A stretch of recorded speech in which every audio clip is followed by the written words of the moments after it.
I'm here right now with my 4-year-old son, Charlie. Hi, Charlie. Hi. So, Charlie, I have a couple of questions for you. Okay. So, what makes you happy? Playing with someone. Playing with someone? So having other people around? Yeah. Yeah. And is that what makes you happy? Does anything else make you happy? When I hug my mom, it makes me happy. Yeah? Yeah. Yeah, that makes me happy too. What about, what do you think it means to have a good life, to live a good life? What's a good life? I don't know. You don't know? No. Do you know what you want to be when you grow up? I know. What kind of jobs do you think you might want to do? I don't know. You going to be a teacher or a librarian or a fireman? What do you think? Daddy. A daddy? Yeah. Well, that's cool. That'll make me a grandpa. But you're still my dad. I'll always be your dad. Do you have anything else you want to say about being happy or living well to these people listening? I don't know. You don't know? When my mom's reading me stories, it makes me happy. When your mom reads you stories? Yeah. Yeah, we all like stories. We all like having connections with other people. Yeah. And it looks like you also like being thankful for the toys you have, don't you? Yeah. And this dragon's like a toy. Yeah, he's playing with a dragon right now. He said it's a big dragon sleeping bag, and it's like a toy. Well, do you want to tell everyone Carpe Diem? What does that mean? Seize the day. Means enjoy your day, do everything you can, and live well today. Carpe Diem. Carpe Diem. Wisdom, Prudentia, justice, Justitia, temperance, Temperantia, courage. Fortitudo. Applying ancient philosophy to modern life, this is the Sunday Stoic.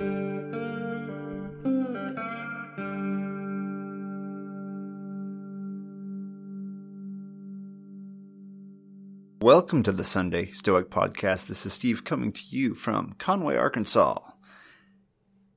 This episode is called Seize the Day, Carpe Diem. This has been a motto that I have ended each and every episode with.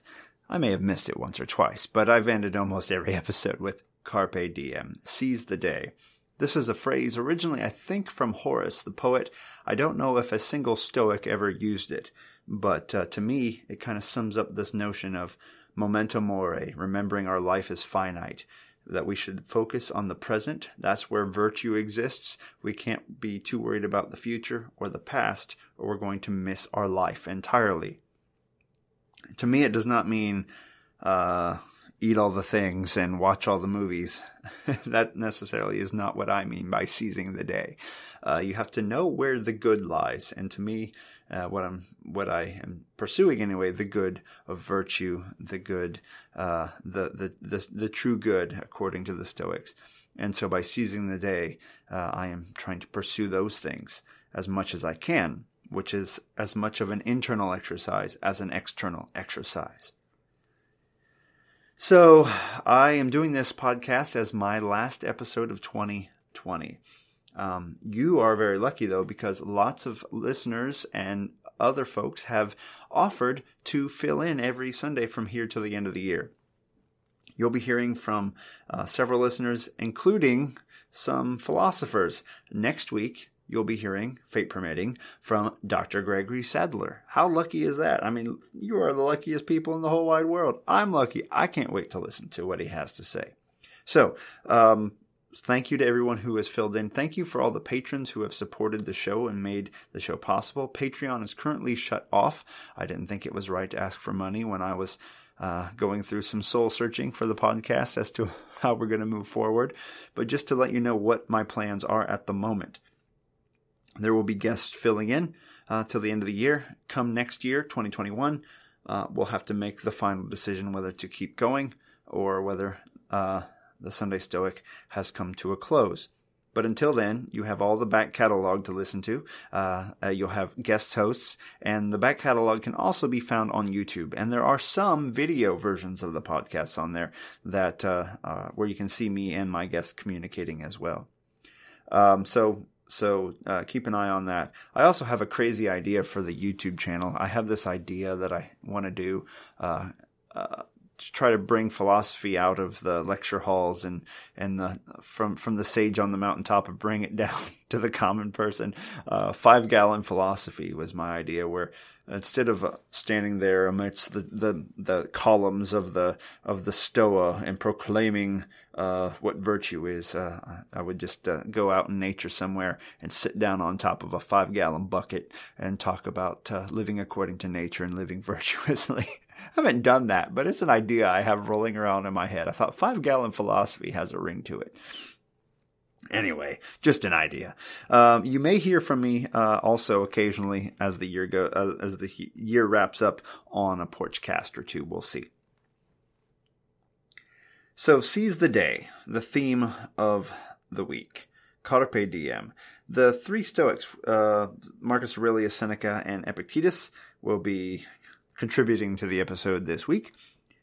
Think about what they're saying and how it might apply to determining what's important, to taking action now, to stop putting off the things that we know we need to do, to stop making excuses. Moral Letters to Lucilius by Seneca, number 1, On Saving Time. Hold every hour in your grasp. Lay hold of today's task, and you will not need to depend so much upon tomorrow's. While we are postponing, life speeds by. The Enchiridion, Chapter 40. What is my object? To understand nature and follow her. The Meditations of Marcus Aurelius, Book 3, Number 14. Wander at random no longer.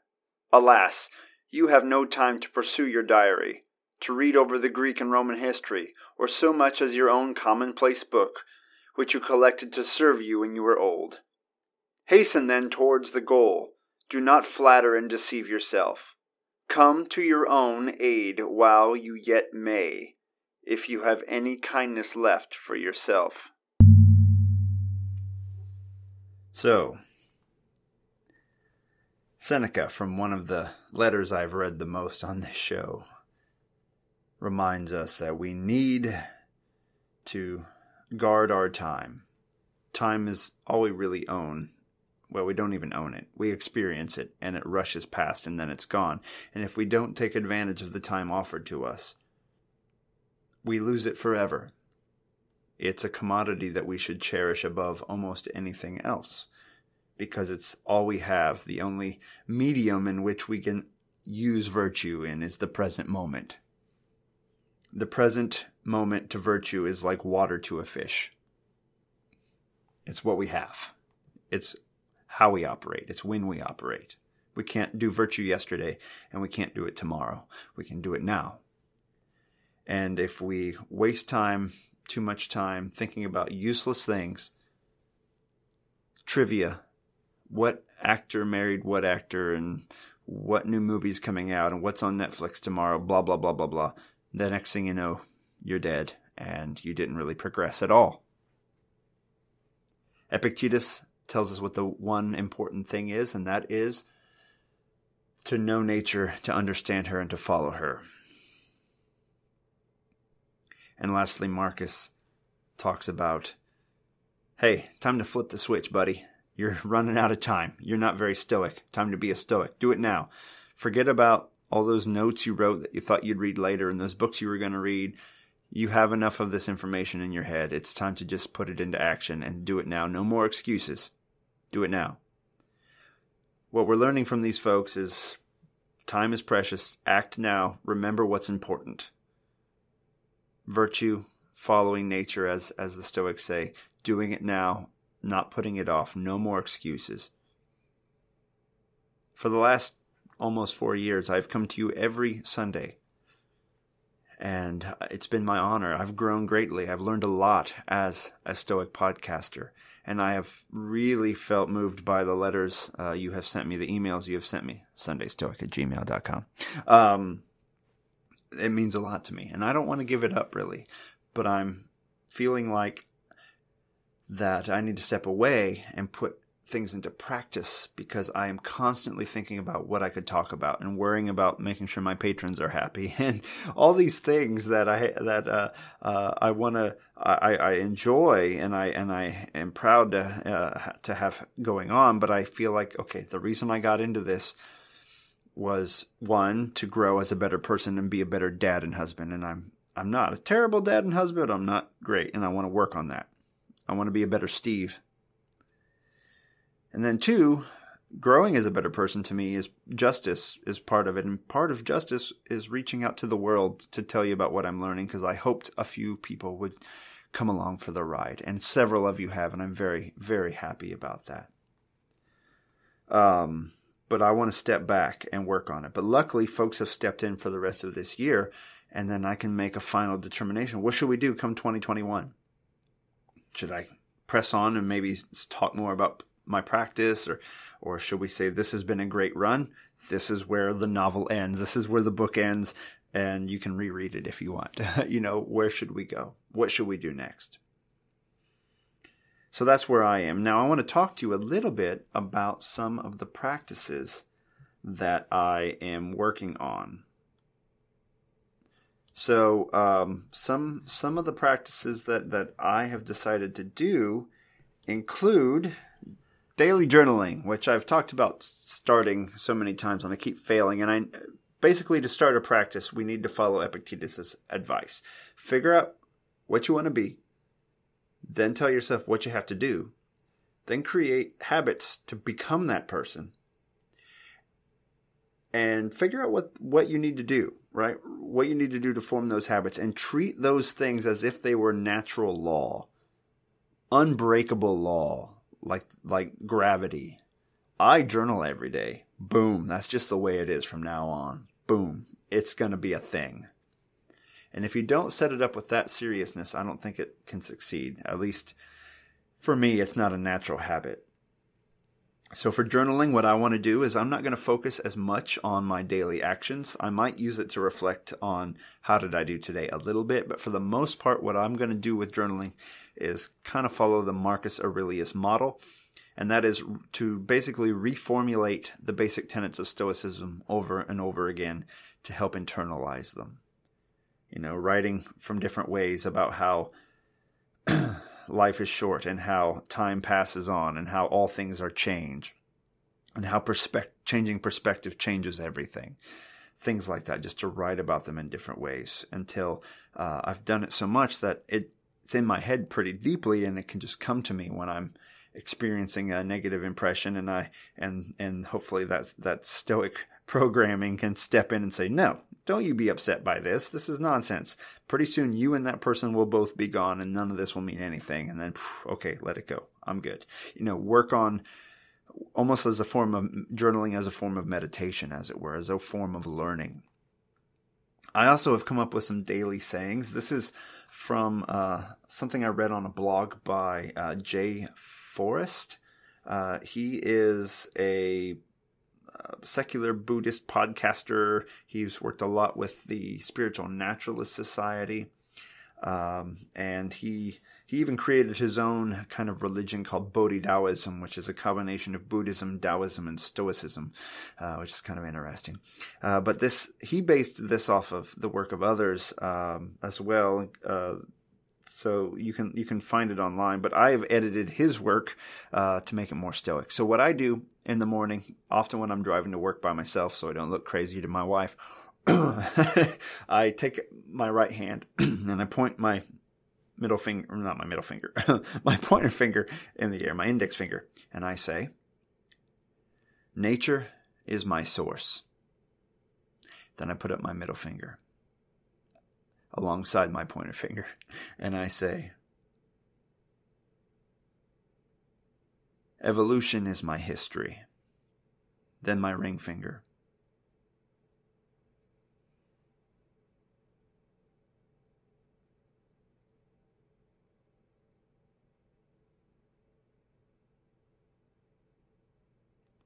Evidence is my authority. Then I hold up my pinky finger, so now I have all four fingers held up. Eudaimonia is my quest. Then my thumb, I make a fist and I wrap my thumb around my fingers and say, working to make the world a wiser, better place is my mission. So what does that mean? The first finger. See if I can get them all right here. The first finger. Nature is my source. So nature is my authority. Nature is my creator, as it were. Nature is my ultimate. And, you could substitute that for God or the God of nature if you so wish. But to me, nature is the ultimate. It's the source of all. I don't really think it's sentient or anything, but I have to remember my position. The laws of nature are not up to me. How the world works is not up to me. Things like that, right? The next finger comes up and I say evolution is my history. So once again, I am part of nature. I am tied to this universe. I'm tied to all life and all humans. We are a cosmopolis. Me and all the other humans are a cosmopolis. And me and the oak tree out my window here, we are distant cousins. This is important to remember. Evidence is my authority. That's to remind myself not to assent to impressions that are untrue, to look for evidence, not to look for hope, not to look for rhetoric, but to look for evidence. Eudaimonia is my quest. This is an internal quest, the seeking of flourishing through the practice of the virtues and of stoicism and meditation and all those things that you can do to lose anger, to live according to the facts, to live with nature, to live with others, to be a good person. And lastly, I make a fist and I wrap my thumb around and I say, working to make the world a better, wiser place is my mission. I say working to make the world better because it's not guaranteed that I will succeed. I can't just say making the world a better place because that would be unstoic of me. But working to make the world a better place, that's the stoic action, right? This idea of action. None of that means anything. None of those other ideas mean anything unless you put them into action. Virtue is meaningless without action. So, putting it into action. So I try to say that every day. I also intend on doing regular meditation. Some mindfulness, secular Buddhist meditation. I found a few that basically just, breathing meditations and the metta meditation, as I mentioned on a previous episode. I'm going to try to do those. If nothing else, for 5 minutes a day, maybe it will grow into more. I don't want to push for longer right now, otherwise I won't do it. Journaling I can do in 5-10 minutes or less. Meditation 5-10 minutes. Maybe they can grow into longer practices. I also need to work on my self-control, and I want to do that through hardship training. What I'd like to do for that is sleeping on the floor every once in a while. My wife will think I'm a weirdo, but that's okay. Intermittent fasting. I'd like to practice that, refraining from drinking anything but water every now and again. Perhaps cold showers. I really hate cold showers, but perhaps that would set me up for self-control training pretty well if I did that. If I was able to do that every day or once a week or whatever, I would be pretty confident that I was growing in my ability to do what I think is right, not just what feels good. I know it's easy to pursue hedonism or Epicureanism in that case. Say, no cold shower today. It'll be a warm shower kind of day. But I don't envy, but I am in awe of those who can do cold showers all the time. I'm not sure how to pull that off. So I want to build a practice. I want to figure out a way to make all of this, find time for all this in each day, especially the journaling, the daily sayings and the meditation. The hardships would be a once a week kind of thing, perhaps. Perhaps some of them could be daily. And build a practice. I think none of this means anything unless you have a practice. For some, it may come more natural. You just know what's right, and then you do what's right. But for me, I need to chisel away at some of the crap that's in my character through tedious practice. So that's my plan. And I hope maybe to come at you with a porchcast every now and again to let you know how it's going for the rest of 2020. And then come 2021, I think we have one guest host or so at the beginning of 2021. And then we'll see. Are we going to continue with guest hosts? Or are we going to call it a day? or am I going to just pick up the mic, fire Patreon back up, and we'll continue as before, perhaps with a slightly different trajectory? Part of it is up to you. I have some ideas, but knowing what works for you as well, actually, I love hearing from you because you often have better ideas than I do. You're like, oh, you should talk about this. I'm like, you're right. That would be great. And that's a really good idea. I should do that in my own life. We are in this together. You are just as intelligent about a lot of this stuff as I am. Right? So I'm not a sage on the stage. I'm just a dude. By the way, before I forget, I love this word. I picked it up from Jay Forrest's work as well. He has this word, and I think we should use it. If you want to do a podcast on Stoicism, it would be a cool title. Sagecraft. I just love that phrase, sagecraft. The craft of becoming a sage or of being a sage. Anyway, so I want to work on that. But I got to figure out what to do. I like podcasting. I get something out of it myself. I think you get something out of it as well. But I really need to step away and build the practice. Otherwise, I'm like a guy who talks about football and has never once walked out on the field. Like, what the hell? What's the point, right? I'd rather talk to you, come back to you as someone who has spent a little more time doing rather than as a scholar who has just read about it and tried to interpret it. That's what I want for myself.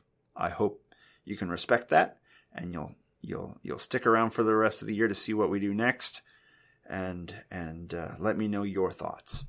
But until then, thank you so much for listening. This has been one hell of a ride. I've heard from people from all over the world. I have heard some very deep and touching stories about how philosophy has affected your lives, and that means a lot to me. So from all of the Carafit family, Charlie included, seize the day. Carpe Diem.